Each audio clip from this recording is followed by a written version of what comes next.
Hey, salut à tous, ici D3NX et bienvenue dans cette nouvelle vidéo.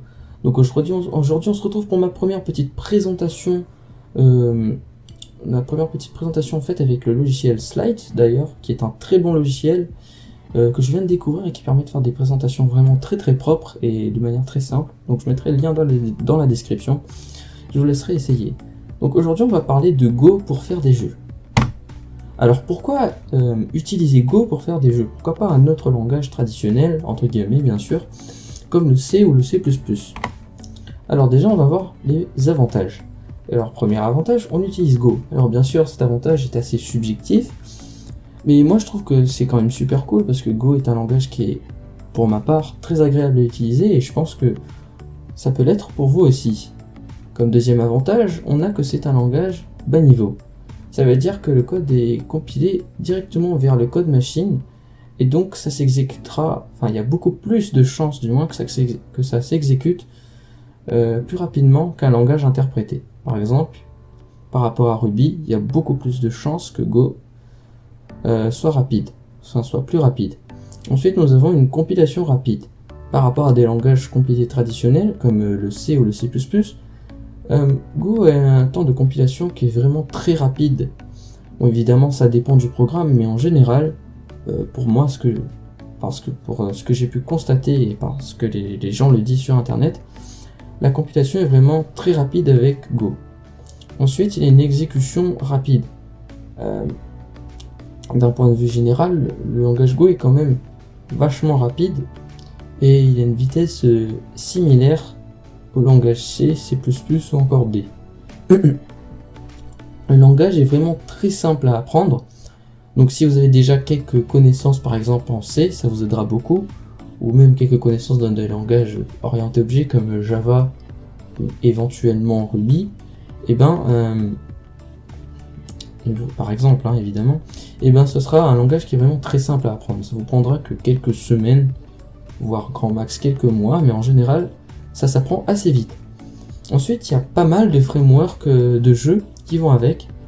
Donc, à ce niveau-là, on n'aura pas à se plaindre parce qu'il y a pas mal de petits frameworks.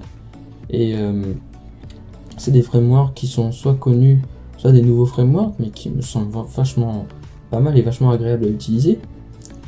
Ensuite, le langage est semi-orienté objet, c'est-à-dire qu'il ne contient pas ni de classe abstraite, ni tout ça, mais il contient ce qu'on appelle des structures, donc des structs en C ou en C++ pour ceux qui connaissent, sauf que c'est des structs sur lesquels on va implémenter des fonctions et les utiliser comme si c'était des classes. Et enfin, le langage est cross-platform. Alors, ce langage, contrairement au C ou au C++ où vous devez passer par des outils spécifiques pour que votre code en C ou en C++ fonctionne sur Android, et Go se compile directement vers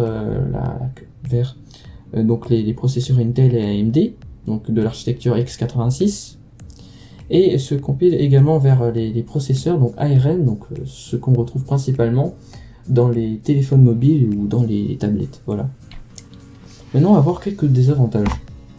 Alors parmi les inconvénients, donc les désavantages, il n'est pas aussi rapide que le C ou le C++. Oui, car malgré qu'il est beaucoup plus simple que ces deux langages, il faut bien qu'il y ait une contrepartie. Et la contrepartie, c'est qu'il n'est pas aussi rapide, car il y a ce qu'on appelle un ramasse-miettes, mais on y reviendra juste après. Ensuite, le langage a une communauté assez petite. Enfin, disons que la communauté n'est pas très petite, mais elle n'est pas encore très grande. Surtout dans le domaine du jeu vidéo, car disons que ce n'est pas un langage encore qui a été bien utilisé pour créer des jeux, voilà. Même s'il y a eu quelques petits jeux vraiment sympathiques, comme par exemple Gokoban qui a été fait pour la Gopher Game Jam. Je vous incite à aller la tester, c'est vraiment un super jeu. Ensuite, donc on y revient, le ramasse-miettes, donc le garbage collector en anglais. Donc ça va ralentir un peu le programme. Ça va permettre de rendre plus facile le code et d'éviter des erreurs mémoire. Par exemple, si vous déclarez des pointeurs vides, ce genre de choses, vous ne risquez pas d'avoir des pointeurs non alloués ou des erreurs de mémoire. Donc évidemment, ça c'est des concepts de pointeurs. Donc ça, si vous comprenez pas, va falloir vous renseigner un petit peu. Je vais pas trop m'étaler sur ça. Et voilà, en gros vous aurez très peu, vous n'aurez pas d'erreur mémoire, à part si vous faites n'importe quoi évidemment. Mais si vous gérez les pointeurs de manière basique, si vous savez utiliser un pointeur, ça devrait le faire. Ensuite, la syntaxe peut être ambiguë pour certaines personnes. Alors j'ai remarqué en discutant avec certains programmeurs qu'effectivement la syntaxe est un petit peu différente de pas mal de langages. Même si elle garde une structure quand même très similaire. Donc je peux comprendre que parfois ça peut être un petit peu dur, mais en règle générale c'est assez facile. Ensuite, il possède un concept particulier. En vrai, par exemple, le concept que je vous ai expliqué plus haut, les structures implémentées, on ne les retrouve que dans peu de langages. On peut retrouver dans Rust, par exemple.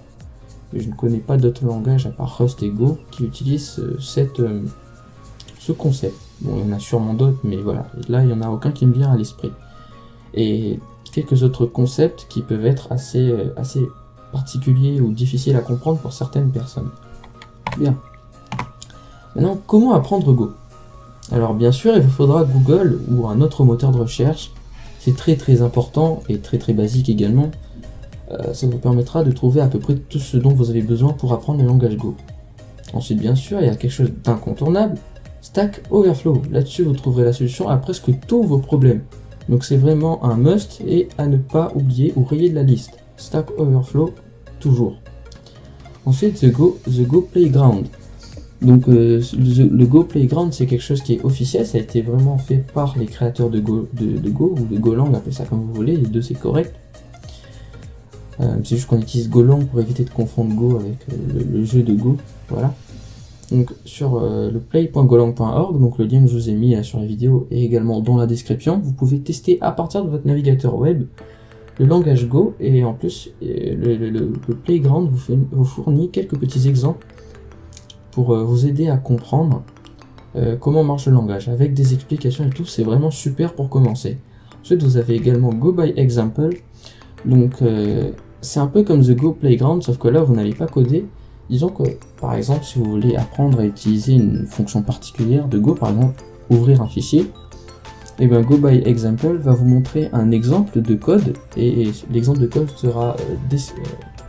possédera une description, sera décrit, vous sera expliqué comment marche le code, qui fait quoi, etc. Ensuite, eh bien ça n'est pas un must, mais c'est quand même très intéressant. Il y a YouTube ou une autre plateforme de vidéos.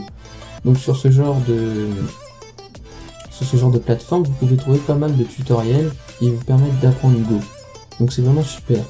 Ensuite, la communauté, un Discord par exemple. Donc je vais vous mettre le lien du Discord de Go, vu qu'il y a un Discord pour les programmeurs Go.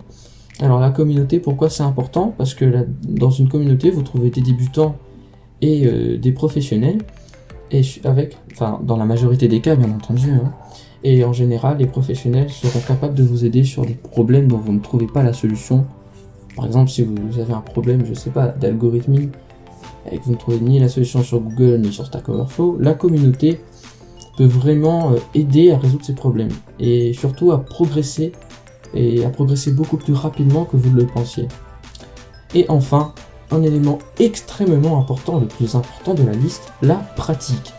C'est vraiment quelque chose de très important. Et ça ne s'applique pas qu'à Go, à Ruby ou quelques autres langages, ça s'applique à tous les langages. Pour apprendre un langage correctement, il faut le pratiquer. C'est comme ça que vous allez apprendre. C'est pas en apprenant par cœur que tel mot-clé fait ceci, tel mot-clé fait cela que vous allez réussir. Il faut comprendre ce que vous faites, et pour ça, il faut avoir de la pratique. Enfin, quelle librairie utiliser? Alors donc nous avons, j'en ai sélectionné 5, évidemment il y en a d'autres, mais voici les 5 qui me paraissent vraiment bien.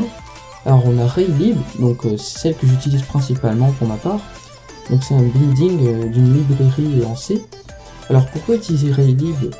Parce qu'en fait, cette librairie a été créée spécialement pour les débutants, pour apprendre à programmer des jeux en 2D et en 3D. Et même si aujourd'hui je vous apprends 2-3 petits trucs et je fais des tutoriels, je reste quand même un débutant. Donc Raylib, c'est une très bonne librairie pour débuter, et même pour faire un projet un peu plus vaste si vous le souhaitez. c'est vraiment une super librairie, donc à essayer. Ensuite, bien sûr, un grand classique, la SDL. Donc la SDL, là j'ai mis la SDL, mais évidemment il y a la dernière version, donc la SDL 2.0. Donc il y a un binding disponible qui vous permet d'utiliser cette librairie. Ensuite vous avez Pixel, donc c'est une petite librairie 2D qui a été créée par un programmeur Go, donc, et qui permet donc par logique de créer des petits jeux 2D que je trouve vachement sympa, vu qu'ils supportent, me semble-t-il, les particules, les lumières, ce genre de choses. Ensuite on a G3N, donc un moteur de jeu 3D qui est apparemment inspiré de Tree.js, pour ceux qui connaissent. Moi je ne connais pas, mais j'ai vu que c'était écrit sur le GitHub. En tout cas c'est un très bon moteur 3D, d'après ce que j'ai pu tester, le moteur est vraiment très performant, il me semble assez simple à utiliser. Donc pour débuter la 3D, je commence vraiment à m'intéresser à cette librairie.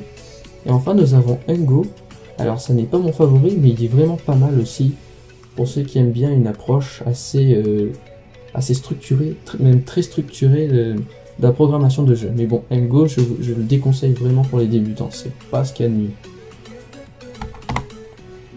Et voilà, je vous remercie d'avoir regardé cette vidéo. J'espère que cette petite présentation vous aura plu.